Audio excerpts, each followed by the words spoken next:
గురూజీ 72 గంటల్లోనే ఫోన్ లోని అద్భుతమైన జ్యోతిష్య పరిష్కారం చూపిస్తారు. నమ్మండి, నమ్మకపోండి, ఇది నిజం. శ్మశాన కాళి రుద్ర చౌడీదేవి ఆరాధకులు నంబర్ 1 వశీకరణ స్పెషలిస్ట్. గురూజీ మనిషి పుట్టుక నుండి చనిపోయే వరకు వచ్చే అన్ని క్లిష్టమైన సమస్యలకు పరిష్కారం ఇక్కడ లభిస్తుంది. విద్య, ఉద్యోగం, వ్యవహారం, స్త్రీ ప్రేమ, పెళ్లి, సంతానం, స్త్రీ పురుష వశీకరణం, భూవశం, భార్యాభర్తల కలహాలు, కోర్టు సమస్యలు, విడాకుల సమస్యలు, చేతబడి, అప్పుల బాధ, ఇంకా మీకు ఎలాంటి సమస్యలు ఉన్నా 72 గంటల్లోనే శాశ్వత పరిష్కారం చేయబడును.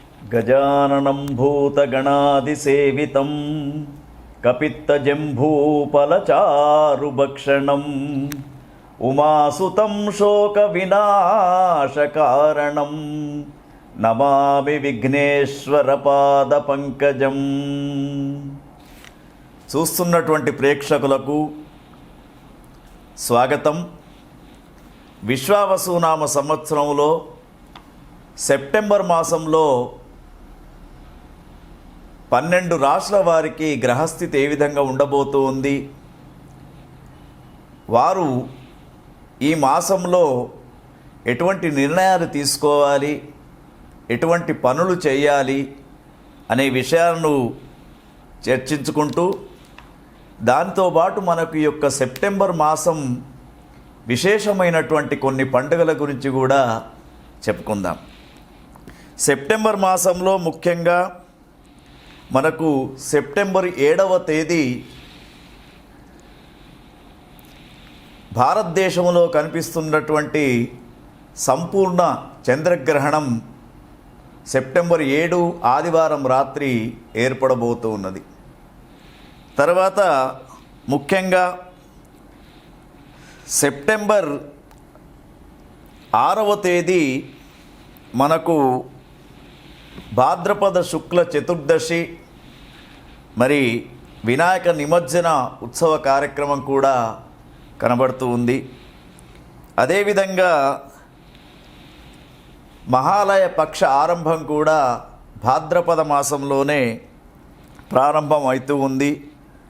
విశ్వకర్మ జయంతి ఈ మాసంలోనే ఉంటూ ఉంటుంది.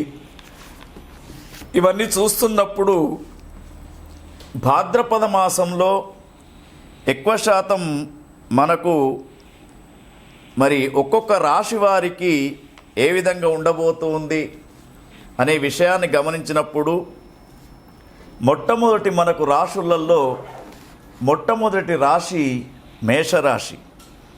మేషరాశి జాతకులను గమనించినప్పుడు వీరికి సెప్టెంబర్ మాసంలో సూర్యుడు 5, 6వ స్థానంలో కనిపిస్తూ ఉన్నాడు. మరి ఈ యొక్క సూర్యుని యొక్క స్థానాలను బట్టి చూసినప్పుడు మనకు వీరికి 15 రోజులు సూర్యుడు అనుకూలంగా, 15 రోజులు మధ్యమంగా కనబడుతూ ఉన్నాడు. తర్వాత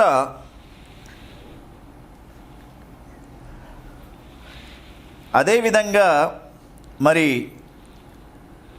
కుజగ్రహాన్ని గమనించినప్పుడు వీరికి మేషరాశి వారికి కుజుడు 6వ స్థానంలో, 7వ స్థానంలో ఈ యొక్క సెప్టెంబర్ మాసంలో కనబడుతూ ఉన్నాడు. వసుదేవ సుతం దేవం కంసచాణూరమర్ధనం దేవకీ పరమానందం కృష్ణం వందే జగద్గురుం. చూస్తున్నటువంటి ప్రేక్షకులకు స్వాగతం. విశ్వావసునామ సంవత్సరంలో సెప్టెంబర్ మాసంలో మీనరాశి వారికి ఏ విధమైనటువంటి గ్రహస్థితి ఉంది అనే విషయాన్ని తెలుసుకుంటే, మీనరాశి వారికి రవిగ్రహం ఈ మాసంలో సెప్టెంబర్ మాసంలో 6, 7 స్థానాలు సంచారం కనబడుతూ ఉంది. అంటే 6వ స్థానంలో సూర్యుడు సంచారం చేసినప్పుడు కొంతవరకు ఆరోగ్యపరమైనటువంటి సమస్యలు ఎదురు కావు. ఎప్పుడైతే 7వ స్థానానికి వస్తూ ఉంటాడో కొంత అనారోగ్య సమస్యలు ఎదురవుతూ ఉంటాయి. తర్వాత కుజుడు 7, 8 స్థానాలలో సంచారం చేస్తూ ఉన్నాడు. కుజగ్రహ సంచారం కూడా వీరికి అనుకూలంగా లేదు. రుణ ఒత్తిడులు, మానసికపరమైనటువంటి చిత్త చాంచల్యం కూడా మీకు కనబడుతూ ఉన్నది. తర్వాత ముఖ్యంగా బుధగ్రహాన్ని చూసినప్పుడు 15 రోజులు 6వ స్థానంలో, 15 రోజులు 7వ స్థానంలో బుధుని యొక్క సంచారం. అంటే బుధుడు 6వ స్థానంలో సంచరించినప్పుడు చక్కనైనటువంటి ఆలోచనలు బాగా పనిచేస్తూ ఉంటాయి. ఒక్కొక్కసారి మనకు తెలుసున్న విషయాన్ని కూడా మనం మర్చిపోయే మెమోరీ పవర్ లాస్ అయ్యే అవకాశం కూడా కనబడుతూ ఉంటుంది. కాబట్టి కొంతవరకు జాగ్రత్తగా ఉండాలి.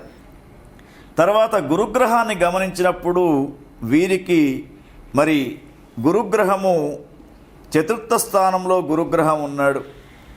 అంటే గురువు యొక్క అనుకూల్యత లేదు.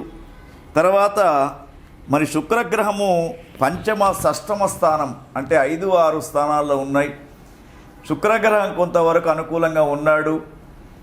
ఏదైనా కూడా ఆలోచన వచ్చినప్పుడు భార్యాభర్తలు కలిసి ఆలోచించి పనిచేయడం శ్రేయస్కరంగా చెప్పవచ్చు వీళ్లకు.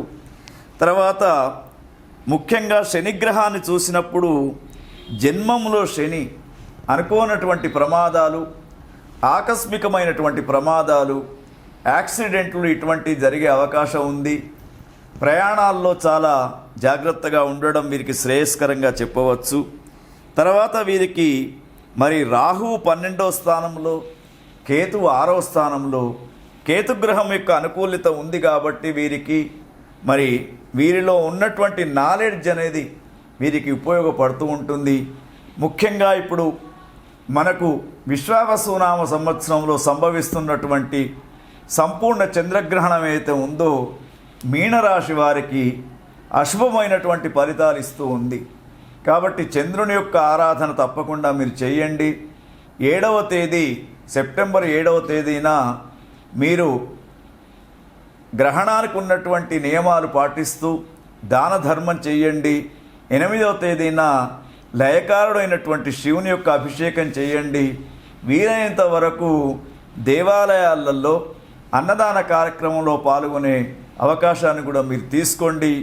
మీకు తప్పకుండా మరి ఈ సూచనలతోటి ఈ సెప్టెంబర్ మాసం అనుకూలంగా ఉండాలని చెప్పేసి కోరుకుంటూ ఓం స్వస్తి వచ్చు. తర్వాత వీరికి మరి రాహువు 12వ స్థానంలో, కేతువు 6వ స్థానంలో. కేతుగ్రహం యొక్క అనుకూలత ఉంది కాబట్టి వీరికి మరి వీరిలో ఉన్నటువంటి నాలెడ్జ్ అనేది వీరికి ఉపయోగపడుతూ ఉంటుంది. ముఖ్యంగా ఇప్పుడు మనకు విశ్వావసునామ సంవత్సరంలో సంభవిస్తున్నటువంటి సంపూర్ణ చంద్రగ్రహణం ఏదైతే ఉందో మీనరాశి వారికి అశుభమైనటువంటి ఫలితాలు ఇస్తూ ఉంది. కాబట్టి చంద్రుని యొక్క ఆరాధన తప్పకుండా మీరు చేయండి. 7వ తేదీ సెప్టెంబర్ 7వ తేదీన మీరు గ్రహణానికి ఉన్నటువంటి నియమాలు పాటిస్తూ దాన ధర్మం చేయండి. 8వ తేదీన లయకారుడైనటువంటి శివుని యొక్క అభిషేకం చేయండి. వీలైనంత వరకు దేవాలయాలలో అన్నదాన కార్యక్రమంలో పాల్గొనే అవకాశాన్ని కూడా మీరు తీసుకోండి.